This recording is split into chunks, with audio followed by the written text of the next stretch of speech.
Bienvenue sur Que devient l'Afrique, l'espace où l'on observe le monde non pas avec le regard pressé, mais avec la patience de comprendre.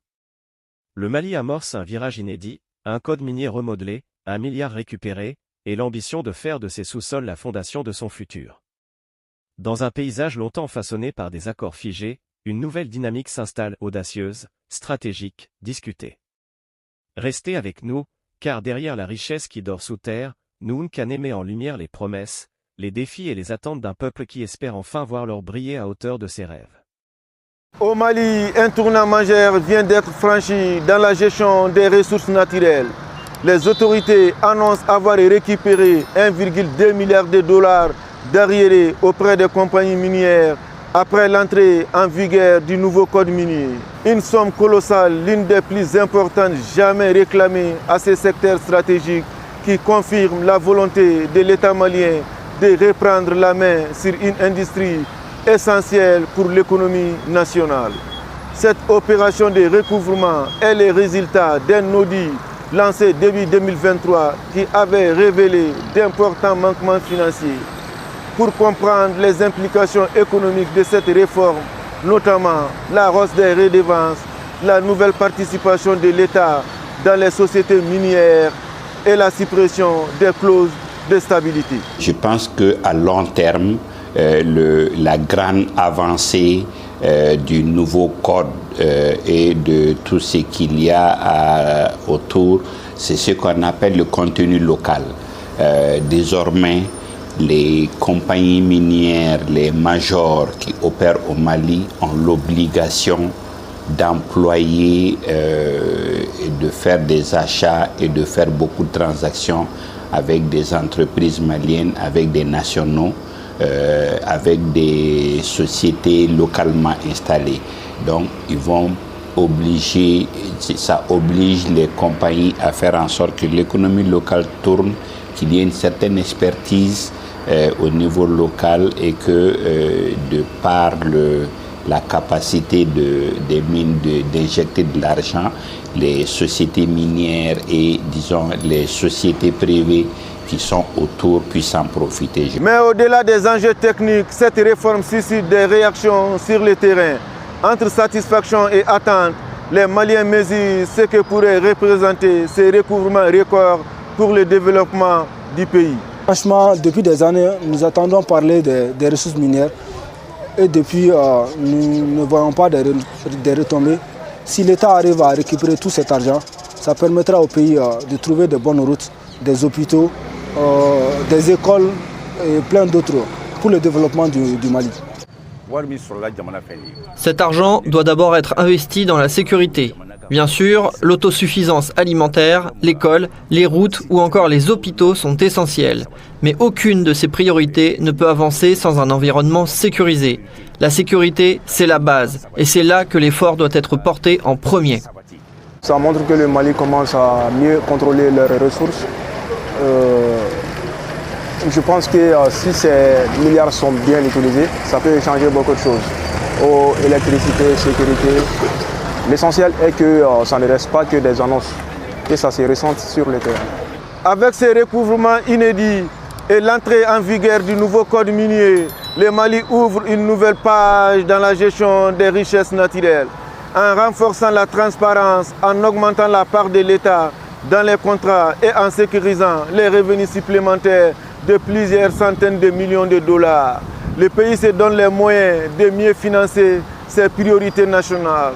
Pour beaucoup, cette reprise en main du secteur minier marque un signal fort, celui d'un Mali qui affirme sa souveraineté économique et qui construit pas à pas les bases d'un développement durable et maîtrisé, afin de voir les rêves des millions de Maliens se réaliser, qui est de voir l'or malien briller pour les Maliens. Nounkane, depuis Bamako, pour RT en français.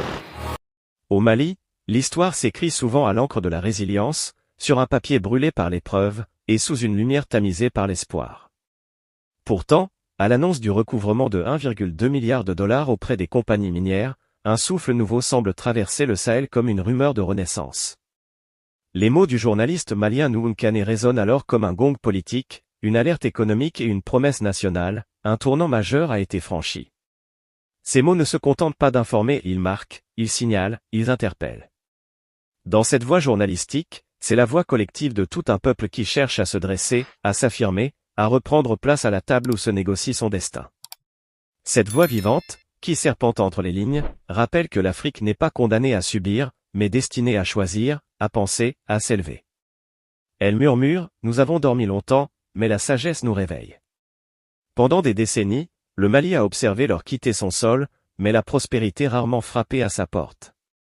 Troisième producteur d'or du continent, le pays a vu briller ailleurs un métal dont l'exploitation locale n'offrait que des retombées fragiles et inconstantes. Des exonérations fiscales prolongées, des clauses de stabilité verrouillées, des accords semblant plus avantageux pour les multinationales que pour les communautés et l'État, voilà l'héritage d'un secteur dont la richesse ne coulait jamais jusqu'aux racines de la société.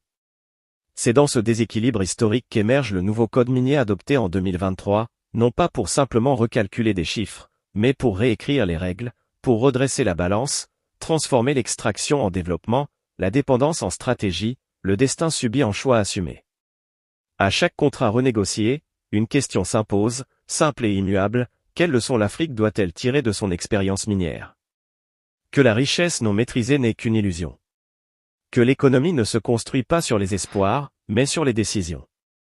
Et qu'un continent qui ignore la valeur de ce qu'il possède verra toujours cette valeur captée par d'autres. Dans les propos de Noun Kane, une expression se détache, discrète mais déterminante, le contenu local. Ce terme, en apparence technique, devient une promesse humaine. Car au-delà des chiffres, ce sont des emplois maliens, des entreprises locales, des fournisseurs nationaux, bref, une économie réelle qui surgit, qui respire, qui nourrit. Si les majors minières doivent acheter, employer, former localement, alors leur restera un trésor pour le pays, et non une fuite silencieuse vers d'autres continents. La voix collective murmure alors comme une sagesse ancienne, qui nourrit l'esprit de son enfant, nourrit l'avenir de son peuple. Car le contenu local n'est pas seulement économique, il est culturel, social, identitaire. Il incarne l'idée que la valeur doit servir ceux qui la créent. Les Maliens accueillent ce tournant avec enthousiasme, mais aussi prudence. Après tant d'annonces, tant de plans, tant de retombées attendues mais jamais visibles, le peuple analyse, scrute et interroge. Les priorités sont immenses, routes, hôpitaux, écoles, autosuffisance alimentaire, et avant tout sécurité durable. Car comme certains l'expriment avec lucidité, aucune réforme ne peut prospérer sans un environnement sécurisé. L'Afrique doit apprendre ici une leçon souveraine, ce n'est pas l'argent qui fait le développement, c'est la manière de l'utiliser. L'histoire montre que les ressources naturelles peuvent être bénédictions ou pièges, la différence réside dans la gouvernance.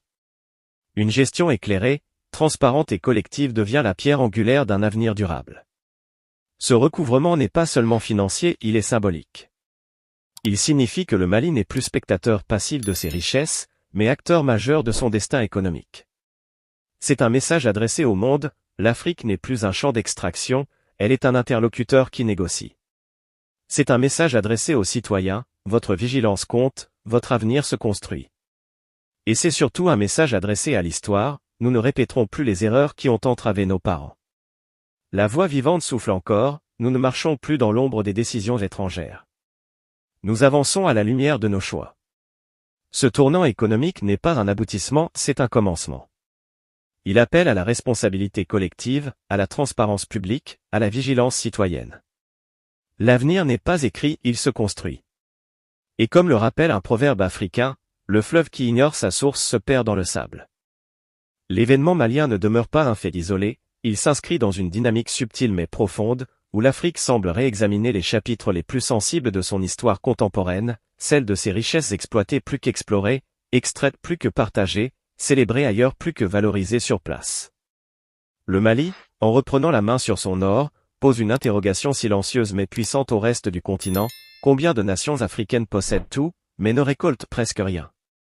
Derrière les montagnes de diamants de la RDC, les réserves de bauxite de la Guinée, les métaux rares du Gabon, l'uranium du Niger ou le pétrole du Golfe de Guinée, quelle part revient réellement à ceux qui vivent et travaillent sur ces terres? Les décennies ont façonné un schéma répétitif, les ressources sont africaines, les entreprises étrangères, les bénéfices mondiaux, et les populations locales se retrouvent souvent spectatrices d'une richesse qu'elles voient passer sous leurs yeux. Les contrats, les exonérations, les stabilités juridiques, tout cela était devenu le vocabulaire technique d'un système qui semblait immuable. Et pourtant, l'histoire n'est jamais figée, elle attend toujours qu'un peuple ose écrire une phrase nouvelle. C'est à cet instant précis que la voix vivante intervient encore, comme un souffle venu du fond des âges, la fatalité n'est jamais un destin lorsqu'un peuple se lève. Ce qui se joue au Mali dépasse les chiffres et les contrats, cela touche aux mentalités, à la manière dont l'Afrique se perçoit elle-même. Car un continent qui se croit pauvre cesse d'exiger sa part. Un continent qui se sait riche commence à construire son prix.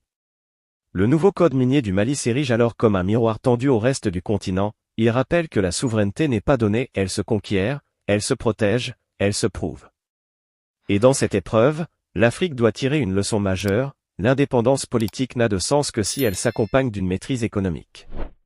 L'exemple de la Guinée en 2021, lorsqu'un changement de pouvoir a conduit à renégocier certains accords miniers, a envoyé un signal similaire. Le Niger, récemment, a interrogé les modalités d'exploitation de ses ressources stratégiques. La RDC, avec ses réserves colossales de cobalt, essentielles au monde moderne, tente, elle aussi, d'obtenir une meilleure équation. Ce n'est pas une rupture brutale, mais une transformation progressive, les nations africaines ne brûlent pas les ponts, elles redessinent les routes. Elles ne ferment pas les portes, elles renégocient les clés. Mais cette renaissance économique ne peut s'accomplir sans équation morale. Car la richesse ne suffit pas, elle peut aussi diviser, appauvrir ou corrompre si elle n'est pas guidée par la responsabilité. L'or peut devenir lumière ou poison. Les métaux rares peuvent devenir progrès ou discorde. Le pétrole peut devenir opportunité ou fracture sociale. Le continent doit apprendre non pas de l'extérieur, mais de sa propre mémoire, que la ressource la plus précieuse n'est pas le diamant du sol, mais la sagesse du peuple. C'est pourquoi cette nouvelle stratégie malienne touche à l'essentiel, elle responsabilise. Elle rappelle aux citoyens leur droit de demander des comptes, et aux dirigeants leur devoir de rendre des comptes. L'Afrique ne peut se permettre d'attendre que les résultats tombent du ciel, la vigilance citoyenne et la transparence politique doivent marcher côte à côte. La voix vivante résonne encore, comme un chant qui traverse les générations, l'ombre disparaît lorsque chacun porte sa part de lumière. Ce changement de paradigme africain, même encore fragile, parfois hésitant, parfois déformé, ouvre malgré tout une question centrale, le continent est-il prêt non seulement à réclamer sa richesse, mais à la gérer, l'investir, la protéger? Car la souveraineté n'est pas un slogan, elle exige compétence, planification, patience.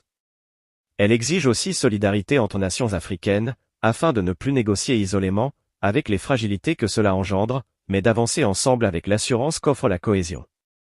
Le Mali, dans cette expérience singulière, offre une leçon, un premier pas est toujours imparfait, mais il est nécessaire.